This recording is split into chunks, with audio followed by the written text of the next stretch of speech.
Hello friend, I'd like to tell you a tale. Okay, so I'm sitting in my guest house, the Mango Guest House in Khao San Road, Bangkok, middle of December 1991, and I've got a big problem. I had come over to Thailand for my big travel adventure of a lifetime in September, and the money had run out. I had about £40 of local currency, baht, left. I'd come over on a one-way ticket, so I had no ticket home and I had no credit card. The one thing I had going for me was at the bottom of my rucksack, or it had been at the bottom for 3 months. Now it had come out and the girl at the guest house was happily ironing them, a shirt, a pair of trousers and a tie. The acid test, the crunch time had arrived. I had done a little bit of research before I came travelling, and bearing in mind this is well before the internet age, and I knew that it would be possible to become an English teacher. So there must have been something in my mind to try and do this, and now here we were. My beautiful time in Thailand on the beaches in the mountains of Chiang Mai. I was faced with going back to England in the middle of what would be a freezing cold winter, and I hated the English winters. I was 27, and the only way to avoid this problem of having to go back early, tail between legs, oh, what, friends, what are you doing back? Yeah, everything run out. So I had to get the job. So the next day I got on the bus from Khao San Road, and Khao San Road into the middle of Bangkok is a few kilometres, and in those days the traffic jams were absolutely notorious, so I don't know what it took, a couple of hours. So I got off the bus and it was like getting into an oven, and immediately the sweat's dripping down my back and I'm dolled up with a long sleeve shirt and a tie and so on. Anyway, I found, I had a list of schools, and I found, I think, 3 of them that morning, and no job. And I was hot and it was polluted, and okay, so back to the guest house. So I went back home, and I was chatting away to my traveller friends from Australia, England, I can't remember, maybe Russia, I can't remember. Maybe they G'd me up a bit and gave me a bit of positive thinking. So anyway, the next day I went back into the middle of town, and I tell the story elsewhere. I got the job, so I'm now an English teacher in Bangkok, supposedly. Report for duty at the Lad Prao branch in northern Bangkok in 2 days' time. So I actually came out of the school almost skipping and dancing, because literally I've been given a job, and I'm now not going to be pitched back into the the English winter. And so anyway, 2 days later I get another bus, and I'm off to the northern outskirts of Bangkok, which is Lad Prao, and I was told to report to duty to Glenn, the head teacher of this branch. So I met Glenn, and he was from Canada, smiling a lot and happy, very happy chap. So he was eager to greet me and take me under his wing, and he showed me around the school, and it was all looked really good to me, and there was 4 or 5 secretaries, and they were not beautiful. And it had its own little canteen, and there was several classrooms, and I saw some students there, and everything seemed like to be a happy place. So Glenn's telling me, about the job, and I have to add that I've never taught before. I've had no training. I'm completely no experience, no qualifications, nothing for this job. I'm not a teacher. So he gave me the book, the teacher's book, and on the left-hand side was the teacher's guide, and on the right-hand side was what the students see. So that was the book that I would be teaching in the next day or something. And then he said something that has influenced me ever since, and is actually behind the venture that I'm setting up now. He said that the Thai students, and I would be teaching adolescents, university students and young Thai adults in their work, in their jobs, and they all wanted to learn to speak English, communicate and get to know our cultures. He said they only want two things. They want to practice speaking English and they want fun. So I thought, well, that sounds good to me. That's what I'll try and give them. And of course, I didn't know what I was doing for a while. But immediately I got into the classroom, this felt like a beautiful job. Felt like I realised, I guess, that I'd found my vocation in life. And so I rapidly tried to learn what I was doing. Now, here's the interesting thing: I was the teacher. And the students are looking at me, the teacher. Here's the expert, here's the person that knows everything. He's going to teach us. Well, firstly, I wasn't an expert and I wasn't a teacher. I just happened to be seen as a teacher. But the key thing here, and this is what I now do all the time, is that I was the teacher rapidly learning lots of stuff for myself.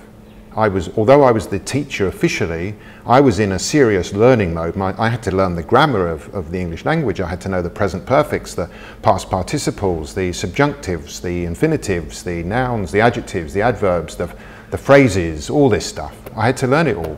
And not only that, I had to find out ways to get my students to be speaking and to have fun. And I quickly noticed that some classrooms, students would come late or they wouldn't even turn up. Whereas other classrooms, all the students were on time and they always turned up and they never missed the class. So something was different between, what was going on here. And of course, if the students were getting fun and they were practicing speaking English, they were turning up. This is a private language school, so the students are they're paying their own money and choosing to be there or not be there. So you had to perform, or you had no students. And if you had no students, you get no money because you were paid by the hour. So this was a really good learning curve for me. And what it showed me was that the best teachers are learners as well, non-stop. Because in my teaching game, teaching language, I could always do better. And therefore, I was always learning. I still am, 30 years later. So what I want to tell you here is that basically the best teachers are learners themselves, and they know what they're doing and they're learning. And as they learn, that's what they want the students to do. So, I quickly found out that, I've got to find topics that the students like to talk about. And then I have to teach them the language and the grammar, and then I have to bring in some reading or some listening tapes. Didn't even have CDs yet, never mind the internet and the videos. So I had to find input, which was a text or a listening tape about some such topic. And then that would be the input, and then I could, give them some language and grammar and vocabulary, and then they would talk about these topics. And everybody likes talking about travel, and they like to talk about their own selves and their own life, and so on. But then, we had games books, and I started becoming a quiz master. I started becoming almost like a journalist. I was creating interviews and discussions, role plays, all kinds of things. So to sum that up, the two key things as a brand new educator were focus on the learners, give them what they want, make them happy, make them have fun, and never stop learning myself. And those are, to me, today, 30 years later, the two key criteria of what it takes to be a good teacher. Be the learner yourself and focus on giving your students fun, enjoyment, and so on. You have to make it motivating. Because if it's boring, and think about your own schooling, if it's boring or you just can't see any usefulness or relevance to it, you lose attention. Now, unforgivably, in some countries, if you're not paying attention, they give you pills.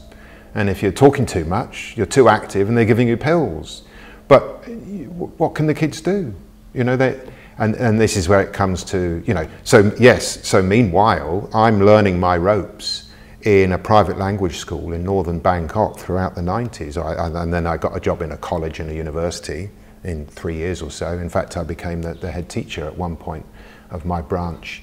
But I'm learning how to deliver increasingly a really beautiful, worthwhile, enjoyable learning experience where the students are really making progress. You know, they're going from like beginners up to intermediate level. And at sometimes I was teaching Thai students, workers, who had got themselves a scholarship to study for a master's in Australia, but they had to get their English up to scratch. So you know, it was high-powered stuff.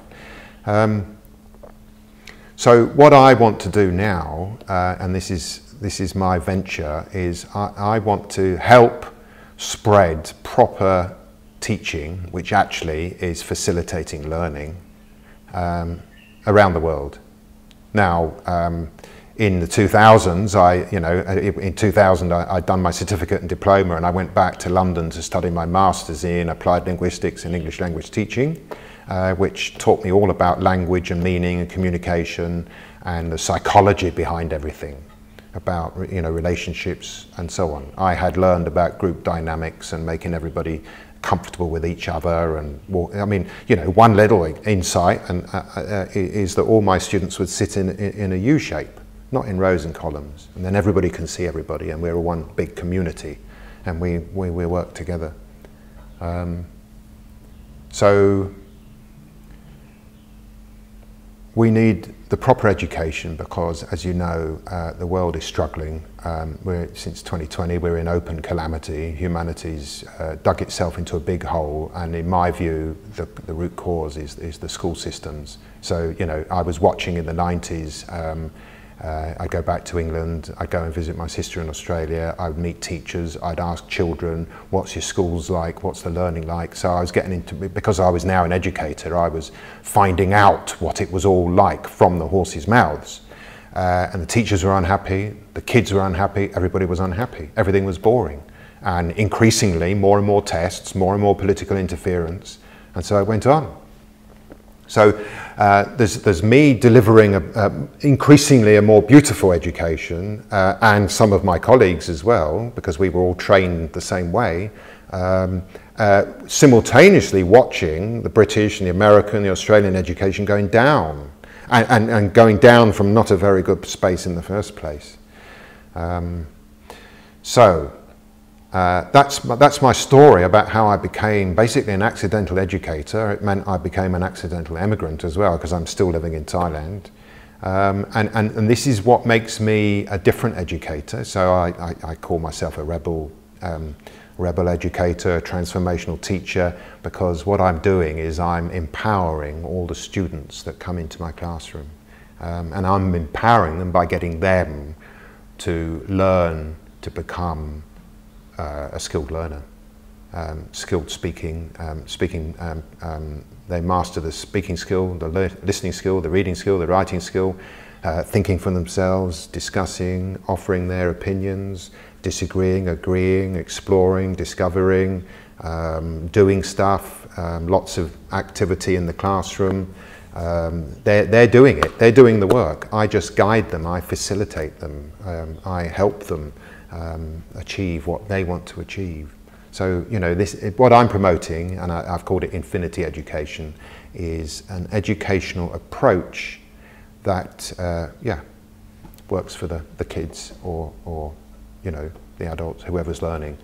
My work is not to teach the kids directly. I can teach youth and adolescents, but my work is to teach parents, educators, teachers, leaders, gurus, healers, journalists, anybody who works with other people. The adult world desperately needs learning skills and communication skills. That's what I'm going to provide. So you're watching this probably because you're signed up to my emails, or somehow you found my journey. I expressly invite you to join my journey. I think I've rambled on for quite a long time at the moment, so if you're still with me, well done. Join my journey, please do that. Basically my vision is that children will get a free education.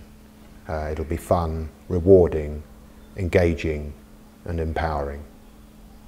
But they can't get that education until the educators, which is whoever it is these days, and it's not just the teachers, parents, there's home education, there's everything. Until the adults have learned how to learn and communicate and listen and all those lovely skills that, you know, make us social animals and make us social, not antisocial, and struggling with all our problems and our anxiety, self-doubt, a lack of schooling is not good. Not good. It stuffs up. It steals the child's childhood and then it stuffs up our adulthood. So we're going to reverse all that, and please join me. I'm creating a learning empire. I'm giving it 3 years. I'm talking to you now in July 2022. So join me. It'll be a fun journey because everything about learning should be fun, and if learning is fun, living is fun. If you discover the joy of learning, you discover the joy of living. If you master the skill of learning, you master the skill of living. Whatever our relationship is with education, that becomes and is our relationship with life in general. So I'll just finish with one of my phrases that I teach to my teacher students, and think about this carefully. Today's society is yesterday's classroom. Today's classroom is tomorrow's society. So think on that one. If you don't like today's society, we need to change today's classroom. And if you think that everything's wrong in the world today, then the seeds for all this wrong and all this suffering came from yesterday's classroom. So what we need an education that benefits humankind. It's pro-life, not anti-life. It encourages health and wellness, not anti-health. And let's tap into our human essence. Okay, thank you for taking the time to listen to me, and I hope that you'll stick around for 2 or 3 years. I've written 1 book already. I'm going to be very productive with short e-books, but the central plank to my whole mission is online learning courses. That's what I'm planning to do. And so you can learn with me. More information in my emails and my website. Have a good day wherever you are, in whatever country, and look forward to working with you. Bye-bye.